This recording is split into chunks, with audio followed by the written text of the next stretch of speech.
Agartala rail স্টেশনে ধরা পড়ল 6 মহিলা সহ 9 বাংলাদেশি। তারা বেআইনিভাবে আন্তর্জাতিক সীমান্ত অতিক্রম করে রাজ্যে প্রবেশ করে। শনিবার রাত্রিতে বাংলাদেশিদের গ্রেপ্তার করা হয়। আগরতলা থানার ওসি তাপস দাস রবিবার সংবাদ মাধ্যমকে জানান, ধৃতরা হলো নীলুপা বেগম, জন্নতি আক্তার, মিরাজ খান, আকাশ হালদার, লিটন হালদার, সালমা বেগম, রিপন প্রামাণিক, ইব্রাহিম আকুন্দ এবং সুরভি আলী। এই 9 জন দিল্লি, বেঙ্গালুরু এবং গুজরাট যাওয়ার জন্য রেল স্টেশনে এসেছিল। রবিবার তাদের আদালতে হাজির করা হবে বলে ওসি জানিয়েছেন। উল্লেখ্য, রাজ্যে এখন বাংলাদেশি ধরা পড়ার ঘটনা বাড়ছে।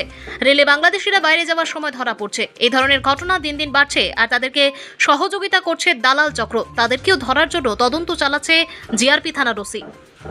কালকে আমরা 9 জন বাংলাদেশি লোকে আমাদের আগরতলা রেল স্টেশনে গ্রেপ্তার করা হয়েছে। এদের নাম হলো নীলুফা বেগম একজন, জন্নত আক্তার, মিরাজ খান, আকাশ হাওয়ালদার, লিটন হাওয়ালদার, সালমা বেগম, রিপন প্রামাণিক আর ইব্রাহিম আকুন্দা, আরেকজন হলো সম্রাট আলী। তারা 9 জনের ডেস্টিনেশন তো আলাদা আলাদা, কেউ হয়তো বেঙ্গালুর, কেউ গুজরাট, কেউ দিল্লি এরকম বলেছিল যাওয়ার জন্য, এবং তারা অবৈধভাবে ভারতে প্রবেশ করে এবং রেলে করে যেতে চেয়েছিল। তো বেসিক্যালি তাদের কাছ থেকে তাদের যে স্মার্ট মোবাইল ফোন আর ইন্ডিয়ান কারেন্সি, বাংলাদেশি কারেন্সিও পাওয়া গেছে এবং কিছু বাংলাদেশি ডকুমেন্টও পাওয়া গেছে, তাদের কাছ থেকে সিজ করা হয়েছে। তাদেরকে কেউ কি সহযোগিতা করছে সেই খবর কি আপনারা পেয়েছেন?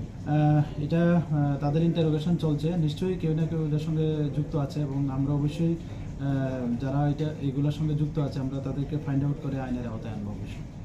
তাদেরকে আজকে আদালতে পাঠানো হবে? হ্যাঁ, আজকে মামলা আদালতে প্রেরণ করা হবে। কতদিনের রিমান্ড চাওয়া হবে?